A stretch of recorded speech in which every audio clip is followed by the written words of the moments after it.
Hai, Assalamualaikum dan salam sejahtera. Okey, untuk video kali ini saya akan tunjukkan secara kasar overview apa fungsi MYOB ataupun nama barunya dikenali sebagai Asian Business Software Solutions function dalam sistem ini. Sebelum itu, saya sangat berbesar hati untuk anda like dan juga share video inilah. Kalau video ini kalau anda rasakan ia bagus. Okey. MYOB terdiri daripada 7 modul iaitu account, banking, sales, time billing, purchases, inventory dan juga kad file. Okey. So untuk account module biasanya digunakan untuk merekodkan semua chart of account, senarai chart of account yang mana kita akan rekodkan dalam account list. Okey.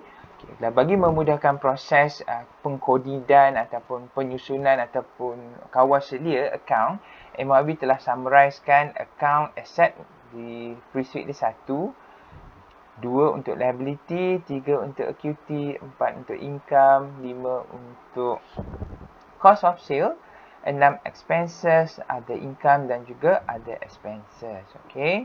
Kalau kita tengok dekat sini yang warna hitam ni adalah consider sebagai tajuk account, which is fixed asset, motor vehicle. Okey.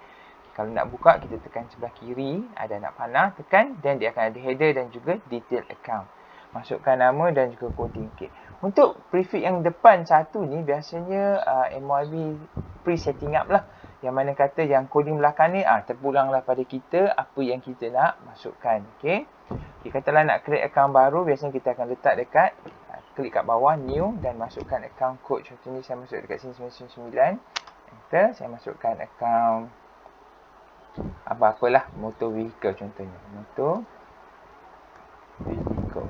Okey, walaupun dah ada, saya sebagai contoh lah. Dan masukkan detail, recording, all motor vehicle, motor for example. Okey, dan klik OK. Okey, ada dekat bawah ni, nampak? Alright. So, dia akan tersusun. Okey, katakanlah kalau kita nak masukkan, nak susun cantik 1120, saya nak tukarkan ke dia 1130. Okey, saya tukarkan account code tu, automatically dia akan berpindah di bawah motor vehicle. So jadi terpulanglah pada kita bagaimana kita nak menggunakan basically coding tu lah, coding untuk okay, dan student liability, equity, income, cost of sale dan juga. Okey, kalau kita tengok dekat sini, di bawah motor vehicle ada motor vehicle at cost. Katakanlah kita nak jadikan dia separa, okay, dia akan naik jadi separa ataupun nak letakkan bawah dia. Okay, another contoh, katalah bank. Kita nak letak di bawah, up, di bawah bank. Kalau kita letak down, klik down, automatically bank company A akan diklasifikasikan di bawah bank and cash in hand. So jadi saya turunkan satu-satu dekat sini. Okay. Katalah saya terfind out ada satu tersalah create account. Katalah anda nak delete account, just klik new. Then buka account berkenaan lain, tekan delete and also delete account. So automatically account itu akan disappear ataupun kita akan delete account itu.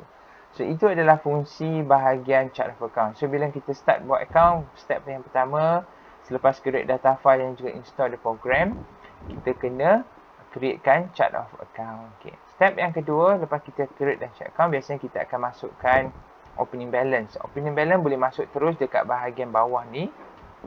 Contohnya dekat sini. Ataupun lagi satu, kita boleh masukkan dekat bahagian setup dan juga bahagian balances. Dan also masuk account opening balance. Masuklah figure. And sepatutnya amount left to be allocated mestilah kosong. Ini disebabkan oleh persamaan accounting iaitu asset equal to equity minus liability. Okay. Alright. So seterusnya, step yang kedua adalah kita akan masukkan senarai kad file. Kad file ni adalah kita punya contact detail.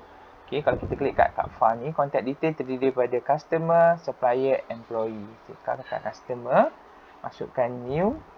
Okay, masukkan syarikat ABC Sendirian Berhad. Tekan enter, automatically sistem akan buka dan kita boleh masukkan alamat dan juga nombor telefon. Okay. dan sebagainya. Contohnya kat sini. Okay. Kad detail pula, okay, sebelah profile, kad detail, boleh masukkanlah maklumat tambahan. Contohnya Good Pay Master. Okay. Yang bahagian bawah ni biasanya kita akan terangkan semasa katalah anda dah proceed ataupun ni kita akan cover dalam training secara detail lah. Selling detail ni maklumat mengenai jualan terhadap customer ni.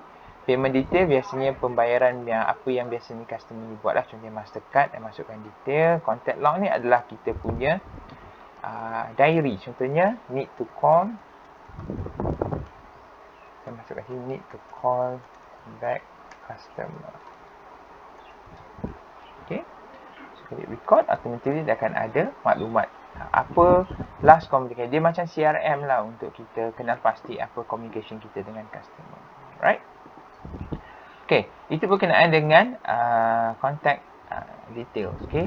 Untuk bahagian sales, biasanya kita akan masukkan sales, iaitu dia kalau kita masuk kat sales register ni kan, kita sales register dan MYOB dah codingkan ikut code, order, open, return, credit note. Okay, katalah kat sini kita bukan open invoice.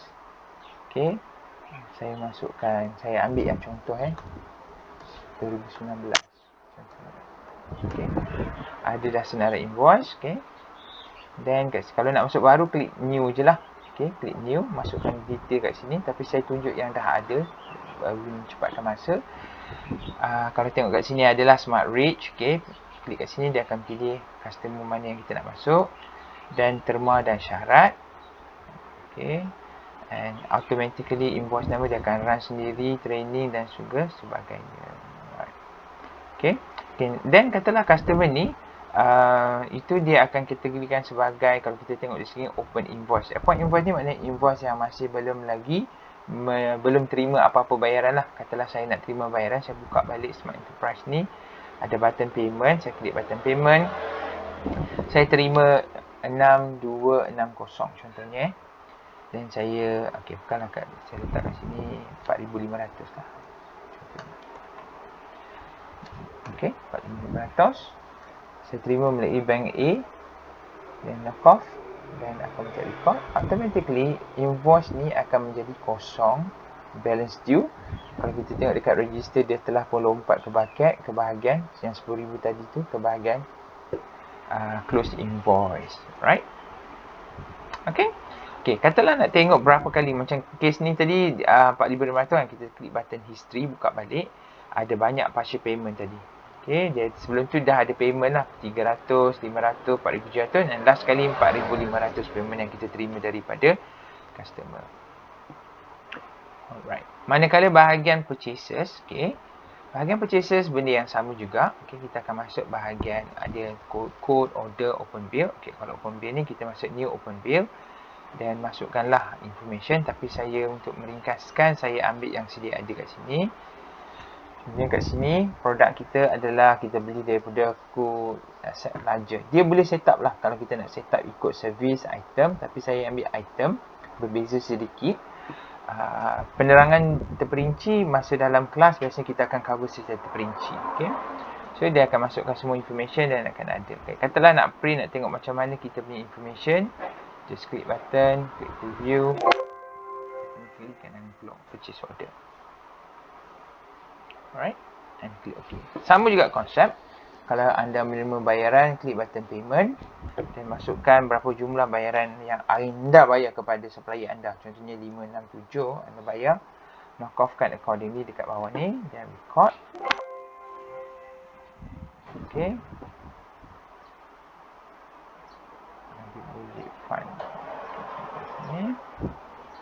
Okay, then automatically kita record dan automatically bakinya akan dibayar. Oh, kali ni kita bayar invoice salah. History. Okay, kita bayar tu, saya bayar ni Kita klik payment dan kita letak RM200. Knock off 200 and record. Automatically dia akan jadi balance kosong. Alright. Kalau nak tengok balik, klik kat register, close bill, dah ada 200 kat sini. Okay. Untuk banking module. Banking module biasanya melibatkan petty cash dan juga bank transaction lah. Okay, yang mana kalau kat cerita ni, saya tunjuk satu contoh, kita nak spend money, nak bayar kepada,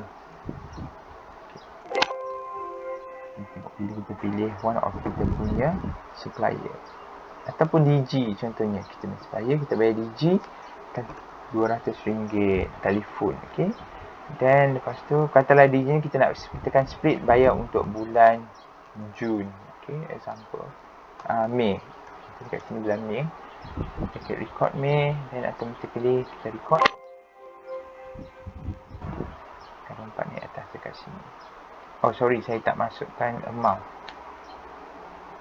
Okay, 500 tekanlah.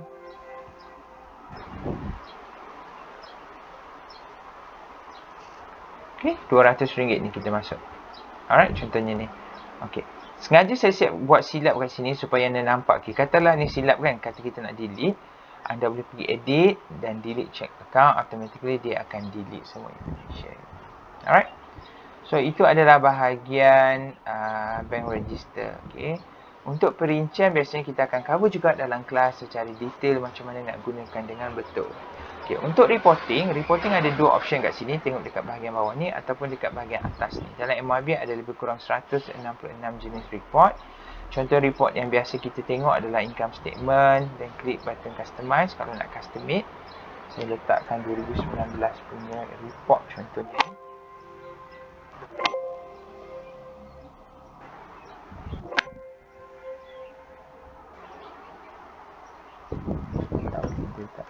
Dulu klik display. Okay, ini adalah saya punya income statement. Income statement maksudnya agak ringkas lah. Kalau kita nak tengok lagi detail, anda boleh letak level, ikut level, display. Okay, so jadi saya punya transaction tak banyak. So kalau banyak biasanya dia akan tunjukkan secara terperinci. Alright, so setakat itu sahaja saya cover untuk, okay, lagi satu saya lupa, biasanya untuk syarikat, pengurusan biasanya kita akan tengok, klik kat business insight ni, kita akan tengok secara terperinci maklumat tentang performance syarikat. Kat sini contohnya performance syarikat lah, kita boleh tengok secara terperinci dekat sini. Alright, dalam business insight. Alright, setakat itu sahaja. Terima kasih kerana menonton. Assalamualaikum.